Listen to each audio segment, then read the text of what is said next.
네, 비욘디 시청자 여러분 안녕하십니까? 저는 중앙대학교 광명병원 안과에 근무하고 있는 주진호입니다.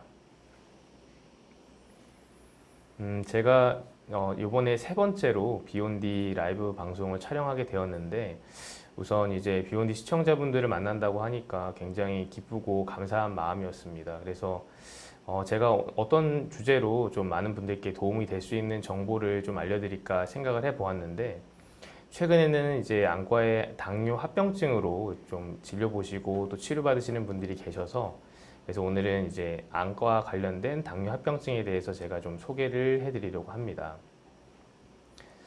저는 오늘 이제 소리 없는 시력도둑 당뇨 망막병증이라고 하는 주제로 발표를 준비했고 한 20분 가량 정도 강의를 할 예정입니다. 그래서 강의 도중에 시청자분들께서 궁금한 점 있으시다면 댓글 달아주시면 제가 강의를 마친 이후에 답변을 드리고 꼭 당뇨 합병증이 아니더라도 안과와 관련된 질문사항 남겨주시면 발표 마친 이후에 꼭 답변을 드리도록 하겠습니다. 그럼 발표를 시작하도록 하겠습니다.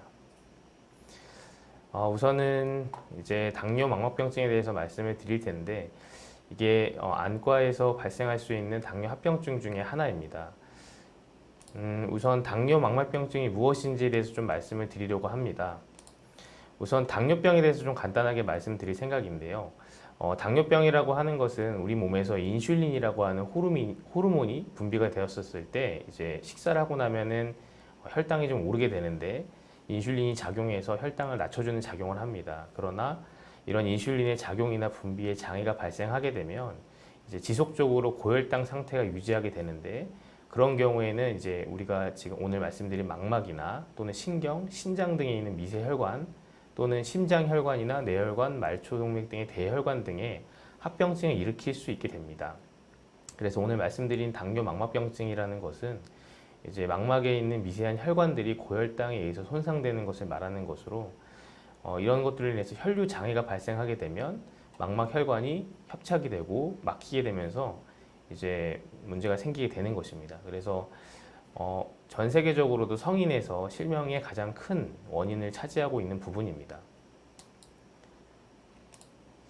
그래서 일단 당뇨 망막병증에 대해서 말씀드리기 전에 망막에 대해서 무엇인지 좀 말씀드리려고 합니다. 이전 방송에서도 제가 여러 번 설명해 드린 적이 있긴 한데 처음 들은 분도 있으실 것 같아서 다시 한번 말씀을 드리면 우리가 눈 안에는 이렇게 내벽에는 이제 망막이라고 하는 신경세포가 위치하고 있습니다. 굉장히 얇은 투명한 막인데 이 망막에서 이제 시각 정보가 들어가게 되면 이제 망막 중에서 광수용 세포에서 이를 인지하고 이런 신호들이 이제 시신경을 통해서 뇌로 전달되면 이제 머리에서 우리가 이런 사과가 있다는 것을 인지하게 되는 것이거든요. 그래서 저는 이제 환자분들께도 망막은 사진기로 치면 카메라의 필름이라고 흔히 비유를 많이 말씀드리는데 우리가 사진을 찍고 인화를 했었을 때 사물이 선명하게 나오려면 필름이 좋아야 되듯이 망막이 건강해야지 우리가 보는 영상이 이미지가 선명하게 볼 수 있기 때문입니다. 그래서 이런 정상적인 앉아서 보이는 사진을 보시면 이렇게 망막이 봤었을 때 혈관도 보이고 황반부도 보이고 시신경 유도도 정확하게 보이는데 당뇨병이 있는 환자분들 사진을 보시면 혈관도 많이 구불구불해져 있고 빨간색으로 보이는 출혈도 있고 노란색으로 보이는 삼출물이라고 해서 이제 망막의 혈관이 튼튼하지 못하다 보니까 혈액 안에 있는 혈장 물질이 새어 나오는 경우도 있고 또 이렇게 미세 동맥류라고 하는 혈관이 좀 부풀어 오르는 현상들도 나타날 수가 있습니다.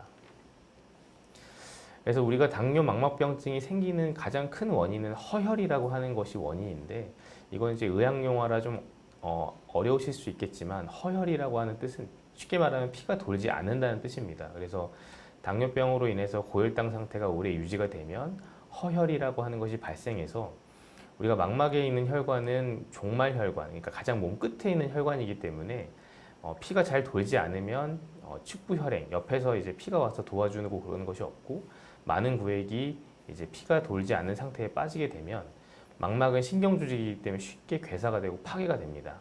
그렇게 됐었을 때 이제 우리 몸에서는 이거 피가 돌지 않으니까 혈관을 좀 만들어야겠다 판단해서 신생혈관이라고 하는 것을 만들게 되는데 이게 뒤에 설명하겠지만 이렇게 생긴 신생혈관이 굉장히 좋은 것은 아닙니다.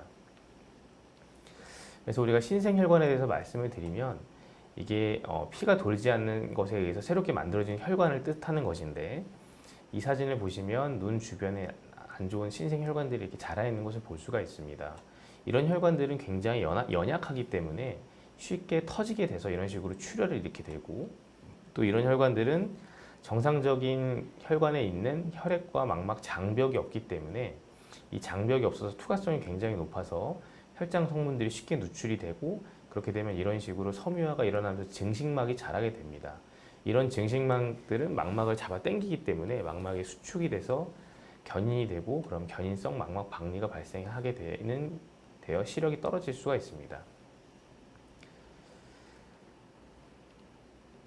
그래서 이런 당뇨 합병증에서는 이제 자각 증상이 없는 것이 참 문제인데, 이 사진을 보시면 당뇨 망막병증이 꽤 진행이 됨에도 불구하고 피가 터지기 전까지는 시력이 1.0까지 나오는데 문제가 있습니다. 그 상태가 진행이 되어도 환자들에게서는 자각 증상이 전혀 없는 경우가 많기 때문에 이런 식으로 유리체 출혈이 발생하거나 아니면 망막 박리가 발생하거나 황반 부종이 생겼었을 때 시력이 저하되어서 안과를 내원하시는 경우가 많습니다. 그래서 당뇨 망막병증이 중요한 것이, 진단이 되어도 자각 증상이 없는 단계에서는 환자분들이 병에 대한 인식을 갖기가 굉장히 어렵기 때문에 우리가 이제 질환에 대해서 정확한 이해가 정말 저는 중요하다고 생각을 합니다. 그래서 당뇨 망막병증이 얼마나 생기는지에 대해서 좀 말씀을 드리도록 하겠습니다. 이 연구는 이제 미국에서 1979년도에 위스콘신 주에서 시행한 아주 유명한 연구입니다. 미국에서도 당뇨가 많이 생기고 당뇨합병증이 발생하게 되니까 1형 당뇨, 2형 당뇨 환자 한 2,200명 정도를 모아가지고 연구를 좀 해봤었습니다. 1형 당뇨를 하는 것은 이제 선천적으로 이제 인슐린이 발생하지 않아서 인슐린 주사를 맞아야 되는 당뇨가 1형 당뇨고, 2형 당뇨는 이제 성인 당뇨라고도 하는데 나이가 들에 따라서 인슐린 기능이 떨어짐으로써 발생하는 당뇨입니다. 이 연구에서는 이제 5년 이내에서는 각각 17%, 28% 정도에서 당뇨 망막병증이 생긴다고 되었는데, 15년 이상 유병 기간이 증가하면서 1형 당뇨의 경우는 97%, 2형 당뇨에서는 78%에서 당뇨 망막병증이 나타난다고 보고가 되었습니다. 전 세계적으로는 빈도를 봤었을 때도 전 세계적으로 당뇨병의 약 22% 환자 정도에서 당뇨 망막병증이 발생하고 있고, 특히 이제 우리가 선진국이라 불리는 이제 미국이나 캐나다 같은 북미 지역에서 33% 정도 유병률이 높고, 또 중동 아프리카 지역에서도 유병률이 높습니다. 최근 아시아에서도 이제 20% 정도에 발생하고 있지만, 워낙 이곳은 인구가 많아서 약 3천만 명 정도가 당뇨 망막병증으로 치료를 받고 있습니다. 우리나라에서도 당뇨 망막병증의 유병률을 구하는 연구를 했었는데, 2006년부터 2015년도까지 10년 동안 국민건강보험 데이터를 분석했었을 때 우리나라에서 2006년도에는 약 13.4%의 당뇨 환자에서 당뇨 망막병증이 있었는데, 10년이 지난 2015년도에서는 15.9%로 증가하고 있는 추세를 확인할 수가 있었습니다. 이런 당뇨 망막병증의 위험 인자로는 이제 가장 중요한 것은 고혈당이 지속되는 것인데, 당뇨가 5년 이상 유병하게 되면 위험성이 크게 증가한다고 되어 있고, 우리가 당뇨 환자분들은 아시겠지만 당뇨병이 있으면 당화혈색소를 3개월마다 측정을 하거든요. 근데 이런 당화혈색소가 7% 미만이고 공복혈당이 110 미만인 경우에 이런 당뇨 망막병증에 대한 위험이 많이 떨어진다고 보고가 되었습니다. 그리고 또 재밌는 게 하나 있는데, 혈당이 마냥 낮으면 좋을 것 같다고 환자분들이 생각을 많이 하시지만 오히려 입원이 필요로 하는 중증 저혈당, 심각한 저혈당이 있는 경우에는 당뇨 망막병증의 발생률이 4배 이상 증가한다고 되어 있습니다. 그러니까 혈당이라고 하는 게 너무 오르락 내리락 하는 게 좋은 게 아니라 지속적으로 낮은 상태를 유지하는 것이 사실은 뇌에는 좋습니다.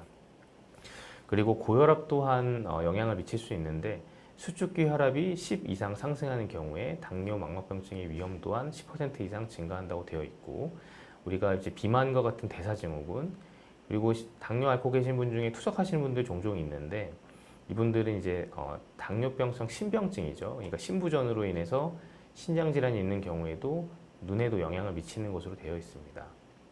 임신 또한 당뇨 망막병증의 위험 인자라고 알려져 있습니다. 그래서 이런 당뇨 망막병증을 우리 의사들은 어떻게 분류를 하는지에 대해 좀 궁금하실 것 같아서 간단하게 좀 말씀을 드리겠습니다. 우선 당뇨 망막병증은 여러 가지 검사 방법을 통해서 우리가 진단을 하고 있습니다. 최근에는 진단 장비가 굉장히 좋아지기 때문에 당뇨 망막병증을 진단하는데 더 효과적으로 하고 있습니다. 그 중에서 몇 가지 소개를 좀 드리자고 하면 저 같은 경우는 당뇨 환자분들 오셨을 때 가장 중요하게 생각하는 검사가 이 형광안저 혈관 조형 검사입니다. 이 검사는 이제 혈관에다가 우리가 혈관에다 형광 물질을 조영제를 주사를 해가지고 망막에 있는 혈관 상태를 검사하는 방법인데 정상적인 경우에는 A와 같이 이렇게 혈관이 깨끗하게 촬영이 되지만 비정상적인 경우에는 이제 B처럼 약간 이렇게 하얀색 별처럼 보이는 미세 혈관류들이 나타날 수가 있습니다.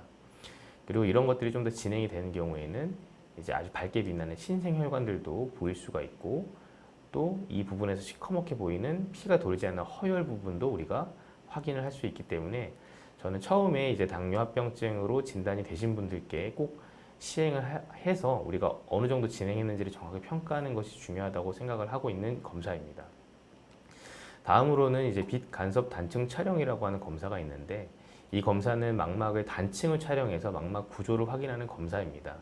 이런 식으로 이제 출혈이나 삼출물들이 있는 것도 확인할 수가 있고 그다음에 당뇨병성 황반 부종으로 망막이 부어 있는 상태들도 보기 쉽게 검사할 수 있는 검사 방법입니다. 그리고 최근에는 이 빛간섭 단층 촬영에 혈관 조형 기능이 추가된 검사 장비가 개발이 되었는데 이 장비의 장점은 이제 빛으로 적혈구의 움직임을 기록해서 이게 이제 혈관 조형 검사에서 보이는 검사를 똑같이 했었을 때 이런 식으로 신생 혈관이 나타나는 것을 확인할 수가 있는데 이 검사의 장점은 조영제를 사용하지 않는다는 것입니다. 실제로 당뇨 환자분들 중에서 콩팥 기능이 좋지 않은 분들은 저희가 조영제를 사용하는 것이 굉장히 조심스러운데 그런 분들께는 이런 검사를 시행했었을 때 조영제를 쓰지 않고 신생 혈관의 여부를 확인하는 데 굉장히 도움이 되는 검사입니다. 그리고 최근에는 또 이제 광각 안저라고 그래서 기존의 안저보다 더 넓게 촬영하는 검사가 나왔습니다. 실제 이 부분보다 더 넓은 부분을 사진 한 장으로 검사할 수 있기 때문에 환자나 의사들이 모두 쉽고 편하게 검사하고 진단할 수 있는 장점이 있습니다. 그리고 또 초음파 검사라는 것도 있는데 우리가 눈안에 출혈이 발생했을 때 눈안이 잘 보이지 않는 경우가 있는데 그럴 때 초음파를 찍어보면 이런 식으로 출혈이 있다는 것을 확인할 수가 있습니다.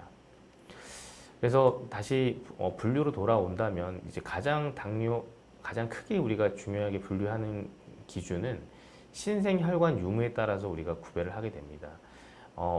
왼쪽과 오른쪽은 이제 비증식성과 증식성으로 구별하는데 증식성인 경우에는 이런 식으로 신생 혈관이 자라고 있는 것이 큰 특징입니다. 그래서 신생 혈관 유무를 우리 안과 의사들은 굉장히 중요하게 판단을 하고 있고 또 그 다음으로는 황반 부종 유무에 따라서 구별하고 있습니다. 황반이 붓게 되면 시력이 크게 떨어지는데 우리가 그 중에서도 이제 중심부 쪽에 황반 부종이 생기거나 아니면 아주 크게 황반 부종이 생기는 경우를 유의한 황반 부종이라고 정의를 해서 시력 손상과 직접적인 연관성이 높다고 판단을 하고 치료를 하고 있습니다. 그래서 우리가 이제 안과 의사들은 크게 5가지 정도 소견을 통해서 당뇨 망막병증을 진단하고 있는데 그 중에서도 이제 망막내 미세 혈관 이상이나 염주정맥 같은 것들이 관찰이 되면 이분은 꽤 심각한 정도의 아직은 증식성은 아니지만 그래도 비증식성이지만 꽤 심각한 정도의 소견이 있다고 판단을 하고 있고 신생 혈관이 보이면 이것은 증식성 당뇨 망막병증이라고 해서 더 심각하게 우리가 보고 있습니다.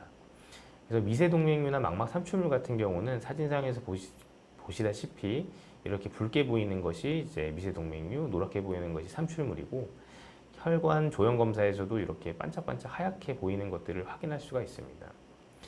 그리고 그 다음에 이제 허혈이 심해지면 쉽게 말하면 눈 안에 피가 많이 돌지 않은 상태가 되면 이런 식으로 이상 혈관들이 관찰이 되고 또 이것은 혈관이 원래는 이제 일자로 가야 되지만 염주처럼 울퉁불퉁하게 좀 혈관이 막혀 있는 소견들을 관찰할 수가 있습니다.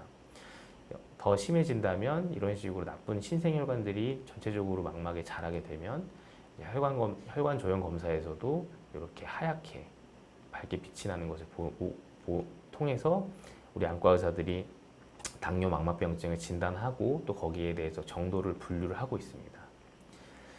그래서 이런 것에 따라서 우리가 크게 4가지 정도로 구별을 하는데 우리가 경증 비증식성 당뇨 망막병증 같은 경우는 이런 출혈점들이 조금 있었을 때 아주 경하다. 환자분들께 저도 그냥 심하지 않은 정도가 있습니다. 말씀을 드립니다. 중등도는 그거보다 조금은 더 심한 상태로 경증이나 중증도 두 가지 모두 당 조절만 잘한다면 충분히 얼마든지 건강한 상태로 돌아가실 수가 있습니다. 하지만 이제 좀 중증으로 심각한 상태로 진행하게 되면 이런 식으로 출혈도 훨씬 많아지고 아까 말씀드렸던 혈관 이상들도 관찰이 되게 됩니다. 그리고 신생혈관이 자라게 되면 증식성 당뇨 망막병증이라고 분류를 하고 더 집중적인 치료를 요하게 됩니다. 그래서 중증 비증식성 당뇨 망막병증과 증식성 당뇨 망막병증 이 두 단계가 되면 사실 환자분들께는 좀 심각하게 말씀을 드립니다. 사실 증식성 당뇨 망막병증인 상태에서 치료를 하지 않으면 2년 이내에 50%에선 실명한다고 되어 있기 때문에 환자분들께는 굉장히 엄중한 상황임을 설명을 드리고 또 열심히 병원 진료를 다니시고 혈당 조절도 잘 하시기를 말씀을 드리고 있습니다. 그리고 또 아까 전에 말씀드린 것처럼 황반 부종이 있는 경우는 이제 고혈당 상태가 오래 유지가 되면 그 혈액과 망막의 장벽이 무너지면서 어떤 삼출물 같은 것들이 새어 나오면서 황반이 붓게 됩니다. 이런 경우도 시력이 많이 떨어지고 있기 때문에 집중적으로 치료해야 되는 대상 중에 하나입니다. 그래서 환자분들이 당뇨 망막병증의 치료에 대해서 많이 궁금해 하실 것 같아서 간단히 좀 말씀을 드리면 우선은 당뇨 망막병증의 진행을 늦출 수 있는지에 대해서 많이 물어보십니다. 그래서 답변부터 먼저 말씀드리면 늦출 수 있습니다. 혈당을 잘 조절하고 혈압을 잘 조절하신다면 우리가 충분히 진행을 늦출 수 있고 그래서 안과 검사 결과에 따라서 엄격하게 이들을 조절한다면 충분히 좋아지실 수 있습니다.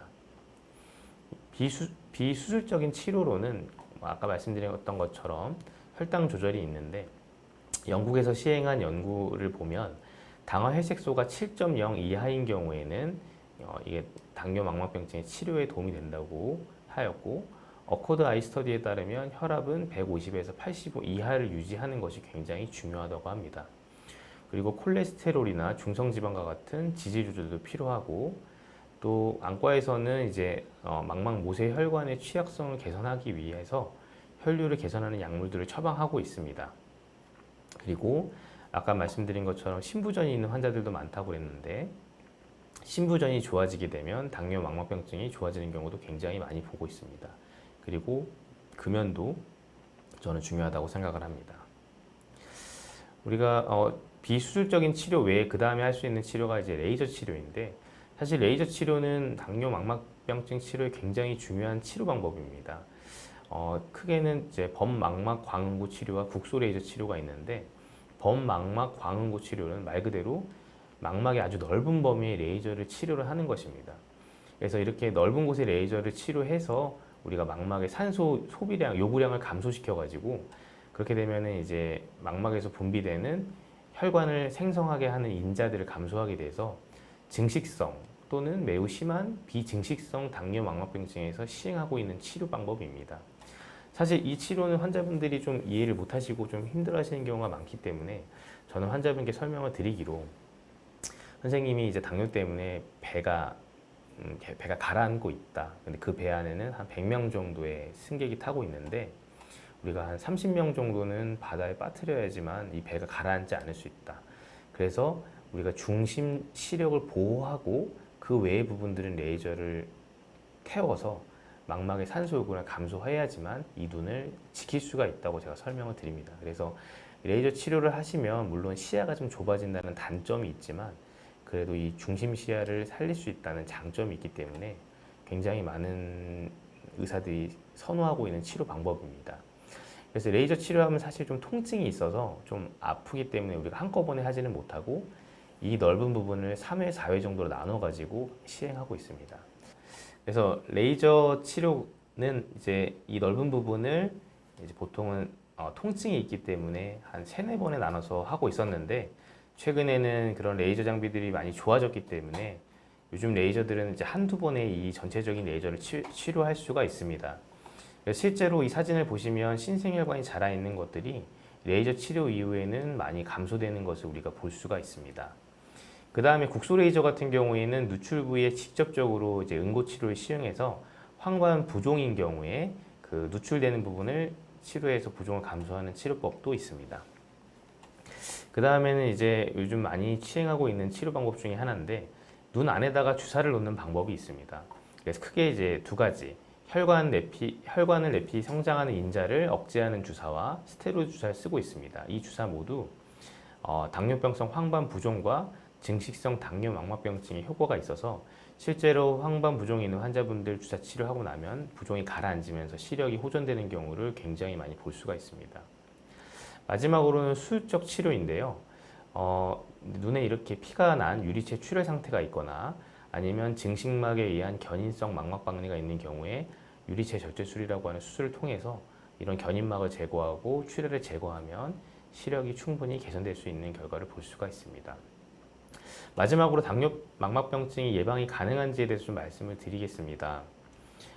당뇨 망막병증과 실명에 대한 연구들이 있는데 이게 재밌는 것이 아이슬란드라고 하는 나라는 당뇨 망막병증으로 해서 실명이 한 1% 정도밖에 안 된다고 되어 있는데 스웨덴이나 덴마크, 미국 같은 경우에는 한 4에서 8% 정도로 당뇨 망막병증 환자들이 실명을 하고 있더라라는 것을 볼 수가 있었습니다. 그래서 이 나라들의 차이가 무엇인지 봤더니 조기 검진 프로그램이 있는지 없는지에 따라서 이게 나눠지는 것을 볼 수가 있었습니다. 우리나라도 아직은 조기 검진 프로그램이 있지는 않습니다. 그래서 저희 안과 학회와 안과 의사들이 요청을 드리는 바가 있습니다. 보건복지부 쪽에 요청 드리는 바가 조기 검진 프로그램을 우리도 시행을 해서 건강검진에 이런 것을 집어넣어서 당뇨 망막병증으로 인한 실명률을 감소시켜보자 하고 있는 활동들을 하고 있습니다. 실제로 당뇨 망막병증이 있는 분들의 선별검사도 굉장히 중요한데 2형 당뇨가 있는 환자분들 같은 경우에는 3분의 1 정도가 진단하는 당시에 바로 당뇨 망막병증이 있는 것을 확인할 수 있고 1형 당뇨 있는 분들은 5년 정도 지난 시점에서 유병률이 굉장히 크게 증가하기 때문에 저는 당뇨가 진단되는 즉시 안과 검사를 받아보시길 권해드리고 있습니다. 이런 선별검사의 목적은 실명을 예방하기 위한 치료가 필요한 환자를 발견하는 것이 있고 또 이런 진단 선별검사의 이점으로는 조기 진단되는 경우에 우리가 환자분께 혈당, 혈압을 적극적으로 조절할 수 있는 기회를 드릴 수 있고 또 당뇨 망막병증의 발생 위험을 줄일 수 있는 방법에 대해서 교육을 받을 수 있는 기회가 환자분들한테 생길 수가 있고 또 당뇨병 이외의 다른 안과 질환, 예를 들면 황반변성이나 녹내장, 백내장과 같은 질환을 진단할 수 있는 기회를 환자분들께 드릴 수 있기 때문에 제가 생각하기로는 안저검사라고 하는 것은 당뇨병의 포괄적 진료의 일부분이고 단순한 눈검사라고 볼 수는 없을 거라고 생각이 됩니다. 실제로 검사 자체도 그렇게 어렵지 않습니다. 이렇게 생긴 장비에 눈 사진 한 번만 찍으면 되는 간단한 검사이기 때문에 당뇨가 있으신 분들은 주기적으로 검사드리길 권해드리고 싶습니다. 실제로 이런 가이드라인을 보시면 당뇨가 있지만 당뇨 망막병증이 없는 분들은 1년에 한 번 정도 검진하시면 적절하실 것 같고 비증식성 당뇨 망막병증인 경우에는 심하지 않은 경우에는 이제 6개월에서 1년 정도, 중등도인 경우에는 3에서 6개월, 그리고 아까 말씀드린 것처럼 좀 허혈이 진행돼서 심한 상태인 분들은 2, 3개월에 한 번씩, 그리고 고위험군인 증식성 당뇨 망막병증의 경우는 매달 진료를 보길 권해드리고 있습니다. 상태가 좋아지면 이런 검진 시기도 점점 줄어들 수가 있기 때문에 너무 걱정하실 필요는 없으실 것 같습니다. 마지막으로 이제 정리를 좀 해드리면 당뇨 망막병증은 조기 발견이 굉장히 중요합니다. 왜냐하면 진행이 많이 되는 환자들 경우에도 증상이 없는 경우가 굉장히 많고 적절히 치료만 잘 한다면 전체 환자의 85%에서는 0.5 이상의 시력을 유지할 수가 있습니다. 그리고 당뇨가 진단되는 경우에 바로 안과에서 검진을 받으실 것을 권해드리고 당뇨 망막병증이 확인되지 않는다면 1년에 한 번 정도 당뇨 망막병증이 있다면 그 정도에 따라서 정기적으로 진료를 보시기를 권해드리고 마지막으로 당뇨 있으신 분들은 혈당과 혈압 조절에 노력하셨으면 굉장히 감사하겠습니다. 이상으로 강의는 마치고 질문으로 넘어가도록 하겠습니다. 감사합니다.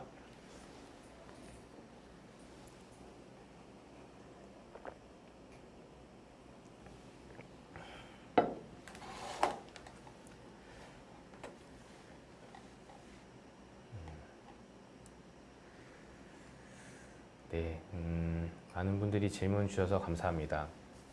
일단은 소니 K365 아이디 쓰시는 환자분 주신 질문에서 말씀드리겠습니다. 7살 1형 당뇨 하나의 아버지라고 해주셨는데 매년 망막 검사를 하고 있는데 애가 아직 어려서 못 하고 있습니다. 권장되는 주기가 있나요? 이렇게 말씀해 주셨습니다. 사실 1형 당뇨 같은 경우에는 어렸을 때부터 인슐린을 맞고 굉장히 어려운 상태이실 텐데 사실 아기들 같은 경우는 안과 검사하는 것이 좀 어려울 수가 있습니다. 근데 참 다행인 것이 뭐냐면 1형 당뇨일 때 그 소아 때는 오히려 당뇨 망막병증이 잘 생기지 않는다고 알려져 있습니다. 이유는 아직까지 명확하진 않는데 뭔가 그 소아의 어떤 기전이 당뇨로부터 당뇨 망막병증을 좀 보호해준다는 그런 연구들이 있습니다. 그래서 사실은 매년 하면 좋긴 하겠지만 좀 아기가 아직 어려서 좀 어렵다면 학령기, 그러니까 학교 들어가게 되면 이제 어느 시력 검사 하실 시기가 올 겁니다. 학교에서도 시력 검사 할 수 있는 정도의 협조가 가능하다면 그때부터는 학교 다닐 때부터는 1년에 한 번씩은 정기적으로 검사를 하셨으면 좋겠습니다. 그리고 실제로 1형 당뇨 같은 경우는 이제 5년이 지나야지만 유병률이 크게 증가하기 때문에 아직까지는 크게 걱정하지는 않으셔도 괜찮을 것 같습니다, 아버님. 다음 질문으로 넘어가겠습니다. JUYYID 쓰시는 분 질문이신데 증식성 당뇨 망막병증으로 레이저 치료를 2회 받고 주사 치료도 받고 있다고 합니다. 레이저 치료 후에 당뇨 황반 부종이 생겨서 우한 비오비 주사 맞고 있는데 처음 맞고 2개월 후 또 맞고 3개월 차에 다시 맞자고 하셔서 기다리고 있는데 아침에 황반에 좀 부어서 글을 볼 때 뿌옇게 보이고 3, 4시쯤부터 글이 또렷하게 보입니다. 예약 전이라도 방문하여서 주사 치료 받는 것인지 궁금합니다. 라고 질문 주셨습니다. 일단은 증식성 당뇨 망막병증의 레이저 치료를 하신 이유는 이제 말씀드린 것처럼 신생혈관을 좀 억제시키기 위해서 가장 기본적인 레이저 치료를 하신 것으로 보여지고 레이저 치료의 단점 중에 하나가 레이저 치료하게 되면 망막이 좀 붓는 경우가 발생하게 됩니다. 뭐 꼭 레이저 치료 때문에 발생한 건 아니겠지만 당뇨 때문에 발생하셨을 거고 비오비라고 하는 주사는 굉장히 당뇨 황반 부종 효과가 좋은 치료로 저도 실제로 많이 하고 있습니다. 하지만 이런 약제들은 주사를 맞고 나면 보통 2, 3개월 정도 눈 안에 머무르면서 효과를 내는데 그 시간이 지나면 다시 또 붓는 경우가 많습니다. 그래서 근본적으로는 혈당 조절이 돼야 되고 또 뭐 신부종 같은 것들도 좀 좋아져야지 황반 부종이 좋아지겠지만 실제로 주사 치료를 해보면 꽤 오랜 기간 동안 주사를 맞는 분들이 좀 많습니다. 아마 아침에 좀 뿌옇게 보이고 3, 4시쯤 또렷하게 보이는 것은 황반 부종 때문에 그럴 수도 있지만 아니면 좀 다른 원인들, 뭐 예를 들자면 눈이 좀 건조하다든지 아니면 그런 것들 때문에 그러실 수 있기 때문에 사실은 뭐 황반 부종 때문에 딱히 이게 뭐 시력이 떨어졌다고 말씀드리긴 어렵겠지만 그래도 환자분께서 불편하다고 느껴지신다면 저는 제 환자분들께도 예약이 있기 전에 언제든지 오셔서 상태를 체크하고 필요한 경우에 주사를 좀 당겨서 맞을 수도 있다고 말씀드리기 때문에 JUYY님께서도 많이 불편하시다고 하시면 예약보다 좀 빠르게 진료를 보시기를 권해드립니다. 우리가 빨리 상태를 파악해야 그 상태에 적절하게 치료를 할 수 있기 때문에 저도 환자분들께 그렇게 말씀을 드리고 있습니다. 아까 그 아버님 질문이 하나 더 있어서 다시 좀 말씀을 드리면 그 아까 1형 당뇨 있었던 그 아이 아버님이신데 15년 뒤면 저희 아이가 22살인데 발병률이 90%는 아니겠죠. 현재 체중이 적고 성장기라 고혈당이 작고 헤모글로빈 A1C는 7.0 정도로 안 되고 있습니다. 라고 했는데 사실 당화혈색소가 7점 정도면 사실 크게 안 되고 있는 것은 아니라고 생각은 됩니다. 물론 6점대로 들어가면 더 좋긴 하겠는데 아까 말씀드린 90%라고 하는 것은 이제 확률적으로 얘기를 하는 것이고 이 확률에는 이제 혈당이 조절되는 포인트는 사실 들어가 있지는 않습니다. 그러니까 단순히 미국에서 위스콘신에 당뇨 환자들 2,000명 모아놓고 그냥 당 조절이 잘 되든 안 되든 차이 없이 그렇게 모아놨었을 때 그렇게 나오는 거라서 혈당 조절이 잘 되면 90%까지 되지는 않을 겁니다, 분명히. 그래서 좀 힘들겠지만 아버님께서 혈당 조절 잘 될 수 있도록 그렇게만 잘 해주신다면 분명히 22살에 90% 확률로 당뇨 망막병증이 생기지는 않을 것이라고 생각이 됩니다.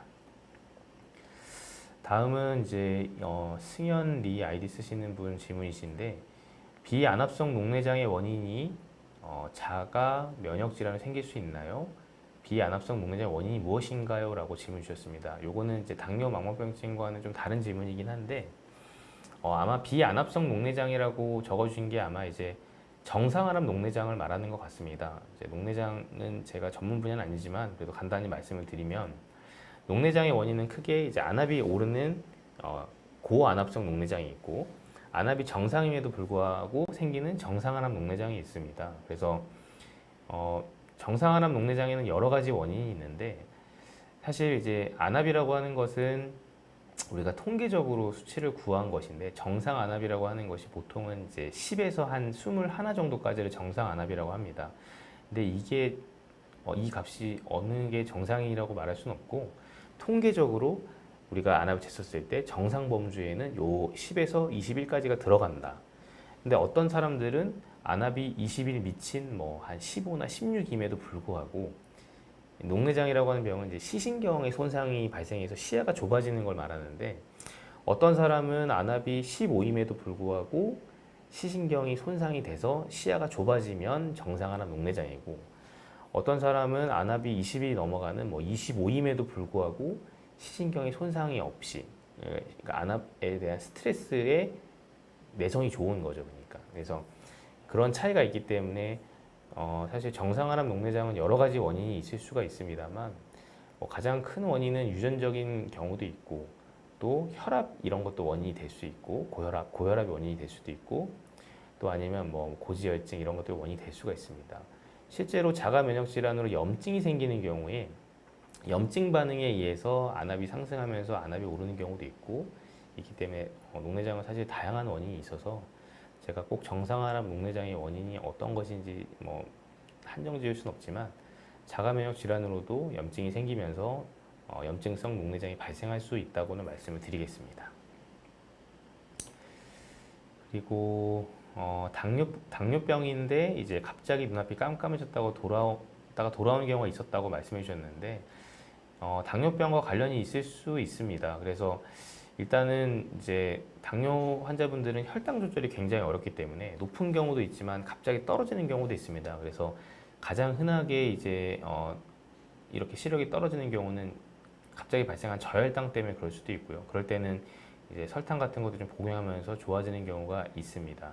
하지만 이제 눈앞이 깜깜해져서 돌아오는 경우가 혈관 문제 때문에 그럴 수가 있는데 말씀드린 것처럼 당뇨는 혈관에 혈류를 장애를 일으키기 때문에 아마도 순간적으로 피가 좀 돌지 않았다가 다시 혈류가 개통되면서 돌아오는 경우가 있었다고 했을 텐데 이런 경우는 망막병증과 관련이 있을 경우가 굉장히 많을 거라고 생각돼서 꼭 안과 진료를 보시기를 권해드립니다. 다음은 오영도 님이신데 이제 59세 여자분이시고 햇빛이나 휴대폰, TV 빛이나 청정기 빛이나 정수기 빛에 대해서 눈부심이 심해서 한낮에는 블라인드를 내리고 있다가 해가 질 무렵 블라인드를 다시 올리고 있는데 이런 눈부심이 생기는 원인에 대해서 궁금해 하시는 것 같습니다. 아마 이제 나이가 60을 바라보고 있으시기 때문에 여러 가지 원인이 있을 수 있겠지만 제가 생각하기로는 이 나이대에 가장 흔히 생길 수 있는 현상은 백내장이라고 저는 생각이 됩니다. 백내장이라고 하는 것은 눈 안에 수정체라고 하는 렌즈가 들어있는데 그 렌즈가 이제 나이가 들면서 점점 혼탁이 발생하거든요. 그러니까 쉽게 말하면 저는 그냥 백내장은 이제 창에 혼탁이 왔다.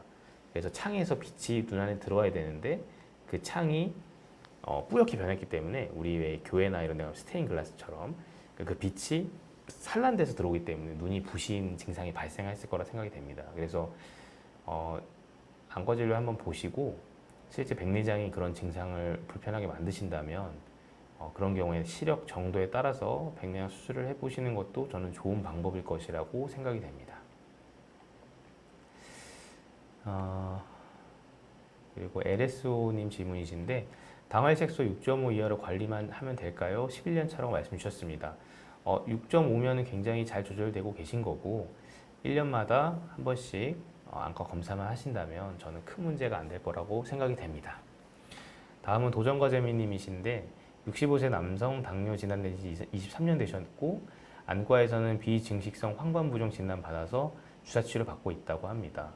비증식성 황반부종도 실명 위험이 높은 건가요? 라고 질문 주셨는데 사실은 이제 황반 부종이 발생하게 되면은 시력이 굉장히 많이 떨어져서 불편함을 느끼는 경우가 많습니다. 그래서 요즘에는 주사 치료가 많이 나왔기 때문에 치료가 잘 되고 있는 편인데, 다만 아직까지 좀 안타까운 점은 이 주사 한두 번으로 치료가 완전히 없어지는 경우가 사실 그렇게 많지는 않습니다. 주사해보면 뭐 10분 중에 뭐 5분 이상은 여러 번 반복되는 주사를 하고 있고, 그래서 우리가 적절한 시기에 적절하게 주사만 맞는다면 실명될 확률은 굉장히 낮습니다. 다만 이제 황반 부종이 오랫동안 유지가 되면 황반 부종으로 인해서 그 망막에 있는 빛을 인지하는 광수용 세포들이 손상이 가기 때문에, 그런 경우에는 나중에 이제 부종이 빠지고 나서도 시력이 안 나오는 경우가 있기 때문에 부종이 발생했을 때는 빨리빨리 치료하는 게 굉장히 중요합니다. 그래서 꾸준히 안과 진료 보시면서 부종이 발생됐었을 때는 적절하게 주사 치료를 시행하신다면 실명 위험은 많이 낮아질 거라고 생각이 됩니다. 다음은 이제 아나라고 해주신 아이디 쓰시는 분이신데, 대부분 시력이 급격하게 떨어진 이유는 무엇인지요? 라고 얘기를 주셨습니다.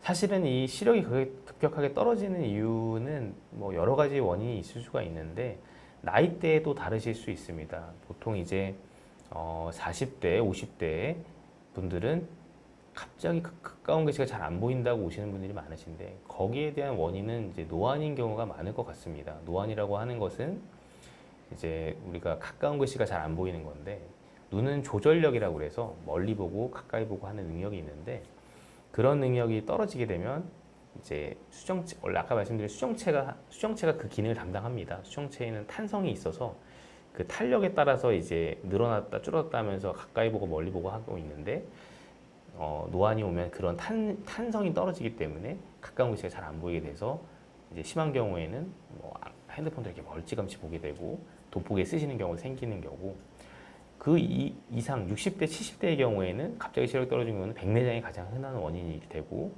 또 아니면 고혈압이나 당뇨로 인해서 발생하는 망막병증 때문에 떨어질 수도 있고, 아니면 또 갑자기 안압이 오르는 녹내장 때문에 떨어질 수도 있는 다양한 원인이 있기 때문에, 시력이 급격하게 떨어졌을 때는 사실은 지체 없이 안과를 빨리 가는 게 사실 제일 중요합니다. 그래서 어떤 이유에서 시간 지나면 괜찮아지겠지 하고 안 오시는 분도 굉장히 많고, 한참 지나서 오시는 분도 많습니다. 왜냐하면 사람 눈에 두 개가 있기 때문에 한쪽이 잘 보이면 사실 불편한 데 없고 좀 이상한데 이렇게 생각만 하시다가 안과 가시면 꽤 큰 병이 있다라고 알게 되는 경우가 많습니다. 그래서 시력이 급격히 떨어지는 경우에는 꼭 진료를 보시길 권해드리겠습니다.